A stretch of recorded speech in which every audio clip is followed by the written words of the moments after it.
Hey guys, what's up? Welcome back to the channel. It's Cynicalex, and if you haven't caught it by now, Green Goblin fever is rushing through the ranks of Marvel Future Fight community members, content creators, and fans alike, because this new uniform for Green Goblin is positively amazing. For a tier 2 character, he has reignited a lot of the passion that players have for just insanely good reworks and characters just getting an absurdly valuable amount of justice, and it really is perfectly illustrated with Green Goblin. This is stage 99 of Corvus World Boss Ultimate, and of course you can't take him into World Boss Legend, but I imagine he would do similar things in World Boss Legend. An amazing leadership, an amazing passive for all allies, making him a dual support slash...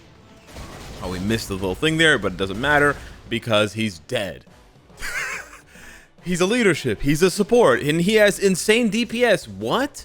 This is actually amazing, and it really mirrors in some ways, in a different way, but it still mirrors the rush that we felt when Spider-Man got his rework in December for No Way Home. Except for Green Goblin, there's still hope, a lot of hope I should say, that he will be getting a tier 3 advancement, because we still don't have, you know, for example, like a uniform set.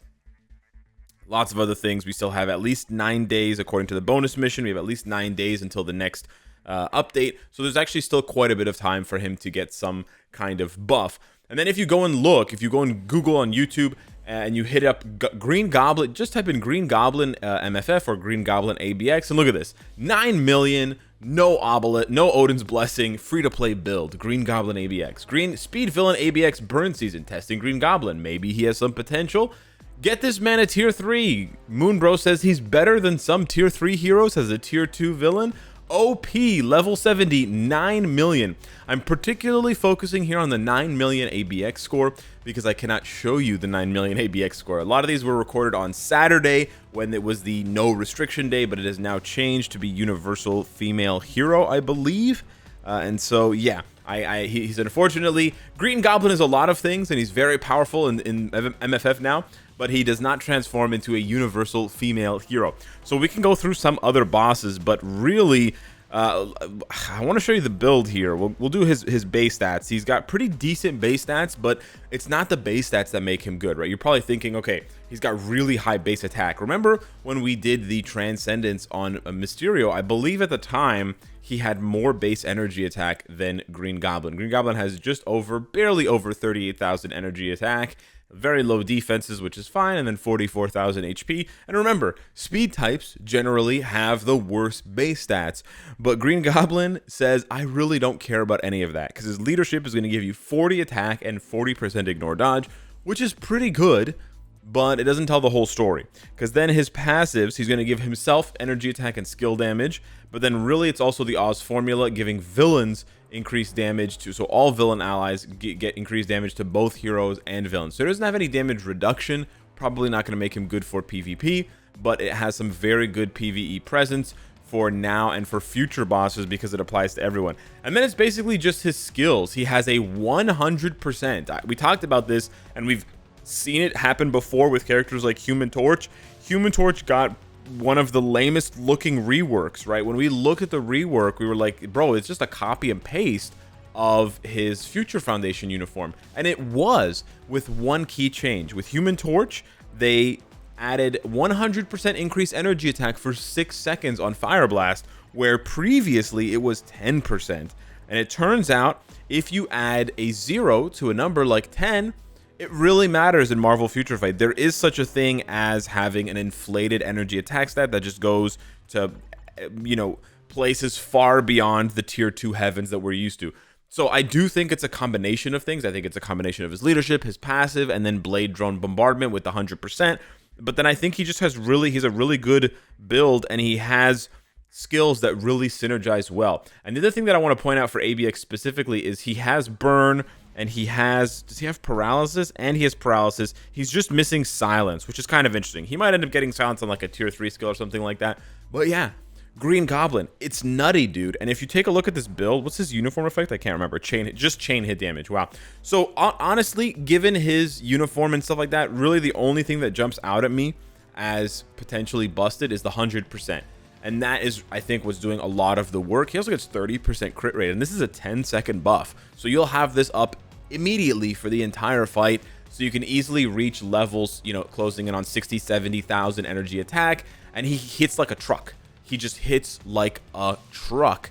You can't apply certain debuffs, or they last very short. Like they last basically no seconds against the Frost Beast. So attributing it to something like all defense down or something like that is really not going to make too much sense. He doesn't even have all defense down. Now that I'm looking at it here, he doesn't have any all defense down, so that wouldn't even matter if that were the case. Like, people would say, oh, he's doing so much damage in World Boss Ultimate because he has 80% all defense down. No, dude, he's doing so much damage because he's like insanely strong. And if you look at the rest of this build, it is extremely pedestrian. I love saying that word, but we've got 4-star energy attack Uru and just like a smattering of other things here. HP, I guess, cooldown, I guess.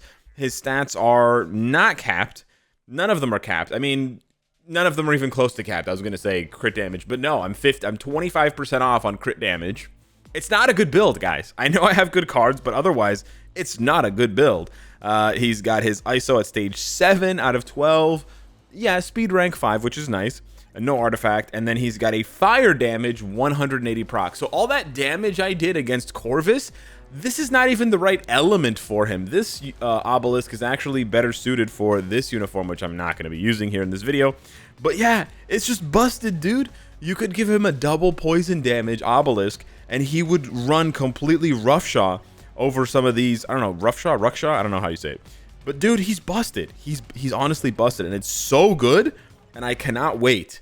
I cannot wait for him to get another upgrade. I hope we don't have to wait very long.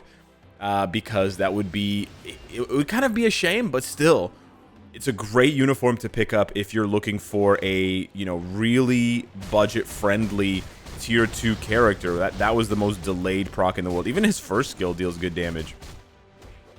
But yeah, he's got a heal. He's tanky with the guaranteed dodge. It's really nice, dude. Look at this. Stage 99 against one of the tankiest world boss ultimates, and he's doing like 4 or 5 bars of damage, and he has such a smooth rotation. It's so difficult to miss your procs. You have this smoke skill that you can always do for some extra buffs. I don't know what I'm doing personally. I actually just messed up his rotation. I'm just too excited, guys. I'm just too excited. But yeah, he's so good, dude. There, we just messed up his rotation again, and he's still doing good damage. My goodness. But yeah, you're just looking at a 2 very briefly delayed cancel delay into 5 with a slightly longer delay into 4, and you're proccing on sort of like a 2-5-4 combo. But yeah, he's really good. Oh, I got knocked off my glider, but we're back on. We back on. So yeah, this should have ended in less than a minute, to be honest with you. But on the plus side, because we paralyzed him, we skipped his entire phase. Bro, this is very good for a tier 2 character with just a naked 180 proc. It's not an elemental damage proc. It's not, you know, he could get so many more buffs. On top of the fact that none of his passive buffs increase the poison damage. And we know that elemental damage scaling is very, very valuable for characters, because we see characters like Luna Snow and Thor getting just 10 or 15% increase on their new uniforms, and it actually has a substantial increase in their damage. Or leaderships like Misty Knight and Beta Ray Bill, Satana, whatever, for fire damage, we see those still carrying a ton of weight. For those of you that don't know, we can just do a really quick brief cover of elemental damage. It's still either energy or physical damage. It's just also expressed as an element. So this is poison damage as a percentage of his energy attacks. You're still going to give him energy attack Urus, but generally speaking, based on the sort of accepted study and accepted testing of players over the years, 1% of an elemental damage buff for a character that has that matching elemental damage is worth more than 1% of just a flat attack buff. So having a leadership that gives you 40% elemental damage increase for the element that your character has is actually going to do more for you than 40% energy attack or physical attack that matches the character. So again, for example, Ebony Maw's leadership, which is 40% energy attack, and then Viper's leadership, which is 40% poison attack. Viper's leadership would be better for Green Goblin than Ebony Maw's. Now, that's not including Ebony Maw's passive effect and how that can sort of change things. But yeah, for elemental damage characters, that's really the way to go. Again, you also have to factor in passives. In Green Goblin's case, however, you really don't have to consider it at all, which is why I'm saying it would be so good on the Obelisk if you didn't have a CTP or a CTP of Judgment, because of the fact that his leadership is so good, right? The 40-40, this is very, very good. So you don't necessarily have to go with an elemental lead instead, but for other characters, it matters a little bit more. So yeah, I don't really have too much more content to show you with Green Goblin besides an insane like 9 million. Some players are getting 9 million squad battle score with Green Goblin as the lead damage dealer. So I'll cut to the end of that because I don't want to show you the first 2 phases of squad battle, and we'll leave with that because honestly, it's bonkers how good he is, and it's criminal how few pieces of content we can use him in as a tier 2 at the moment. But I still think this uniform is an absolute win, and I want to focus on the positives and then just look towards the future for whenever he gets that tier 3, because he's gonna, or Transcendence I guess, because he's gonna slap, like absolutely obliterate.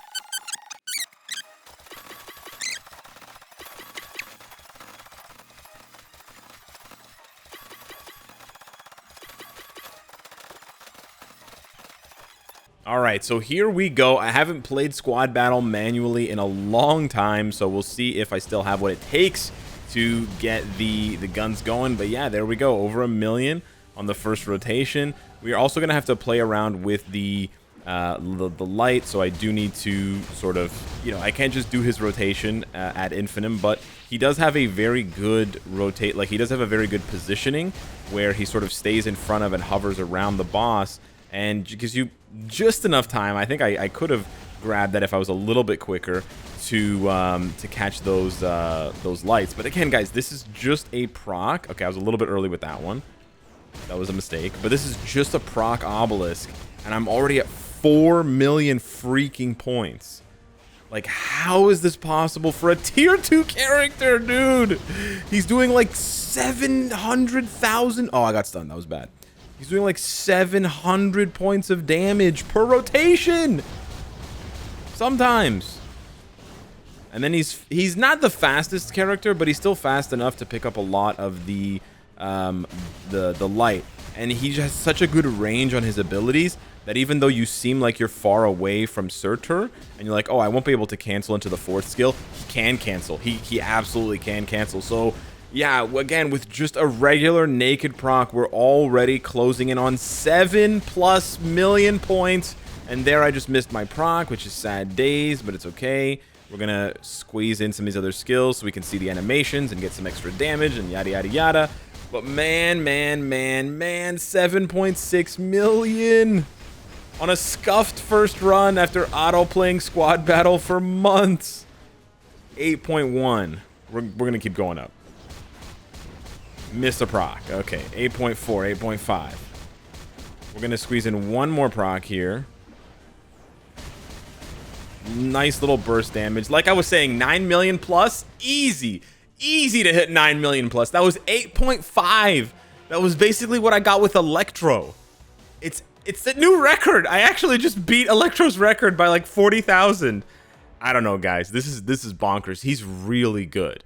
He's really, really good. I know I often say, and I know I don't have much love in my heart for tier 2 characters, and I often say, like, you cannot do tier 2 characters anymore in Marvel Future Fight. But he's really good, man. He's really, really good. And yeah, you can't use him in World Boss Legend, but he crushes a lot of other content. World Boss Ultimate, Squad Battle, ABX. So he is a very, very, very free to play alternative to Electro, to, you know, Corvus, Mystique, but even things like Requiem. Because if he can compete with Requiem and ABX, and then also do Squad Battle, which Requiem can't because she's an alien, right? Yeah, and that's a tier 2 Goblin who doesn't need to be transcended or tier 3. So yeah, hit me up in the comments down below. Let me know what you think. Thank you so much for watching. Watch out for Peter Parker, I guess. Look out for him because Green Goblin is on the hunt and he's way too strong. Smash the like button, and we'll see you in the next one. Take care.